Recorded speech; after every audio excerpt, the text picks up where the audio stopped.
මම අසන්ත පෙගේරා. මම වෘත්තියෙන් ගුරුවරියක්. ඒ වගේම මනෝවිද්‍යා උපදේශන ක්ෂේත්‍රයේ නියැලලා ඉන්නවා. ඒ වගේම පරිවර්තිකාවක්. මම අත්‍තරම් පරිවර්තන ක්ෂේත්‍රයට යමු වුණේ උසස් අධ්‍යාපන කටයුතු වලට ඉංග්‍රීසි සාහිත්‍ය විෂයක් විදිහට හදාරන කාලෙදී මගේ මුල්ම පරිවර්තනය 2003 දී නිකුත් වුණේ. එදා මෙදා තුර මම පොත් 50කට ආසන්න සංඛ්‍යාවක් යොවුන් නවකතා සහ වැඩිහිටි නවකතා ලෙස පරිවර්තනය කරලා තියෙනවා. ඒ අතරින් මගේ මෑතකදී ගොඩක් ජනප්‍රිය වුණු පරිවර්තන කෘති සුසර ප්‍රකාශකයන් වෙතින් නිකුත් වුණා. ඒ වගේ ග්‍රන්ථ ගණනාවක් තියෙනවා. එක ග්‍රන්ථයක් ගැන සඳහන් කළොත් ලෝපතල විශිෂ්ට ලේඛිකාවක් වන ඇනා සෙවල් විසින් රචිත බ්ලැක් බියුටි කියන නවකතාව සුන්දර කළුවසු ලෙස මා විසින් පරිවර්තනය කරලා තියෙනවා. උත්තර මේ බ්ලැක් බියුටි කියන නවකතාව ගහකොළ සතා සීපාවා සහ පරිසරයට සංවේදී කරන කාරුණිකව සතුන්ට සලකන නවකතාවක් ලෙස එහි මුල් කතුවරිය වන ඇනා සෙවල් විසින් ප්‍රකාශ කරලා තියෙනවා. අශ්වයෙක් ගැන ලියවුණු ඉතාම සුන්දර නවකතාවක් වන බ්ලැක් බියුටි සිංහල පරිවර්තනය සුන්දර කළුවසු ලෙස ඔබට කියවීමට පුළුවන්. සුසර ප්‍රකාශකයන් වෙතින් එය පරිවර්තන කෘතියක් ලෙස එළි දක්වා තිබෙනවා. ත්‍රාසජනක අභ්‍යවකාශ තරණය සම්බන්ධ කතාවලට බොහෝ අය කැමතියි. අනාගතයේ විශ්වය කොයි වගේ වෙයිද, ඒ වගේම විශ්වයේ සැඟවුණු රහස් ගැන කියවෙන රූපවාහිනී ජනප්‍රිය කතා මාලාවක් ලෙස තිරගත වුණු බ්ලේක් 7 නැමැති ත්‍රාසජනක ආකාශ වස්තු සම්බන්ධ මෙහෙයුම් ගැන කියවෙන ග්‍රන්ථය තාරකා යුද්ධය ලෙස ඔබට ලබා ගන්න පුළුවන් පරිවර්තනයක් ලෙස ඇත්තටම එය පාඨකයා විසින් ඉතාම ප්‍රිය කරනු ලැබූ කෘතියක් විදිහට සඳහන් කරන්න පුළුවන්. ජීවිතය කියන්නේ අභියෝගයක්. සමහරුන්ට මුළු ජීවිතේම අභියෝගයක්. ඒ වගේ මුළු ජීවිතේම අභියෝගයක් වුණු සුන්දර යුවතියක් ගැන කියවෙන කතාවක් තමයි පිහාටු වෙලෙන්දී. පිහාටු වෙලෙන්දී නම ඉතා සුන්දර වුණාට ඒ කතා නායිකාව යුවතියක් විදිහට මුහුණ දෙන ඉතා දුක්මුසු කනගාටුදායක අත්දැකීම් සහ අය ඒවාට නොසැලී මුහුණ දෙන හැටි, ඒ වගේම ජීවිතේ ජය ගන්නා හැටි ගැන කියවෙන ලස්සන කෘතියක්. මෙහි මුල් කෘතිය විශිෂ්ට ඉංග්‍රීසි ජාතික ලේඛිකාවක් වූ ලින් ඇන්ඩ්‍රියුස්ගේ ඉංග්‍රීසි කෘතියේ සිංහල පරිවර්තනය.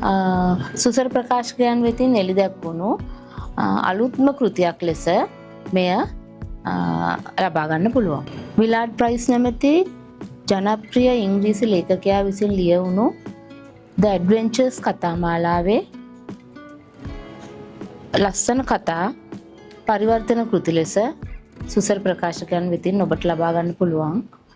හැල් හන්ට් සහ රොජර් හන්ට් කියන ඇමරිකානු යොවුන් සොහොයුරන් දෙදෙනා සහ මහාචාර්යවරයෙක්, සාගරය සම්බන්ධ මහාචාර්යවරයෙක් මුහුද යට සිදු කරන අති භයංකර අති ත්‍රාසජනක මෙහෙයුම් ගවේෂණ ගැන කියවෙන ඉතාම ලස්සන කෘතියක් දේ යට වික්‍රමය නැමැති පොත.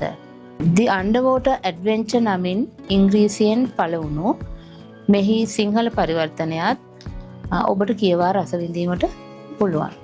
ඒ වගේම මා කලින් සඳහන් කර හැල් හන්ට් සහ රොජර් හන්ට් කියන සොහොයුරන් දෙදෙනාගේ ත්‍රාසජනක ගවේෂණ වලින් තවත් එක් ත්‍රාසජනක ගවේෂණයක් ඇමර්සන් වනයේ ගවේෂණය. ඒ ගවේෂණයදී ඔවුන් ලබන අත්දැකීම්, ඔවුන් මුහුණ දෙන සිද්ධවීම් ගැන කියවෙන ඉතාම සොඳුරු කෘතියක් ඇමේසන් වනයේ වික්‍රමය. එයත් ඔබට පරිවර්තනයක් ලෙස ලබා ගන්න පුළුවන්. කුඩා ළමුන් හරිම ආසාවෙන් කියවෙන කෘතියක් ෆේමස් 5 කතාමාලාව සම්බන්ධ කෘති. කුඩා කාලයේදී හැම ළමෙක්ම සුන්දර ළමා ලෝකකට යොමු කරන කතා පෙළක්.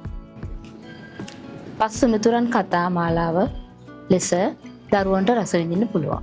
ගැටවර වියේ පසුවන ඉන්දියානු යොවුන් දරුවන් කීප දෙනෙක්ගේ ඉන්දියානු ජනජීවිතය ආශ්‍රිතව රස්කින් බොන් කියන කතුවරයා විසින් ලියන ලද The Room on the Roof නමැති කෘතියේ සිංහල පරිවර්තනය වහලුඩ කුටිය ලෙස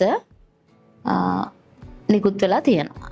වහලුඩ කුටියට පදනම් වෙලා තියෙන්නේ ඉංග්‍රීසි ජාතිකයෝ ඉන්දියාව යටත් විජිතයක් කරගත් කාලේ ඉන්දියානු ජීවිතයට හැඩගැහෙන්න උත්සාහ කරන ඉංග්‍රීසි ජාතික යොවුන් තරුණයෙක් පාදක කරගෙන.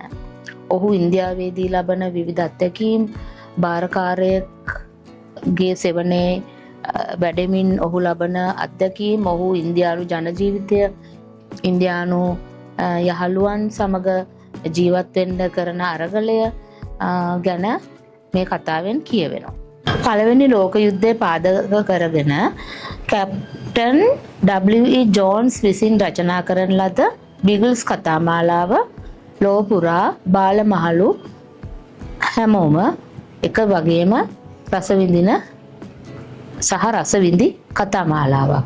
ඒ කතාමාලාවේ පරිවර්තන කීපයක් ඔබ අතට ලබා ගන්න පුළුවන් සුසර ප්‍රකාශකයන් වෙතින්. බිග්ල්ස් සහ කළුහස් සටන, බේරා ගැනීමේ මෙහෙයුම වැනි අලුත්ම කෘති පරිවර්තන කෘති ලෙස ඔබට කියවන්න පුළුවන්.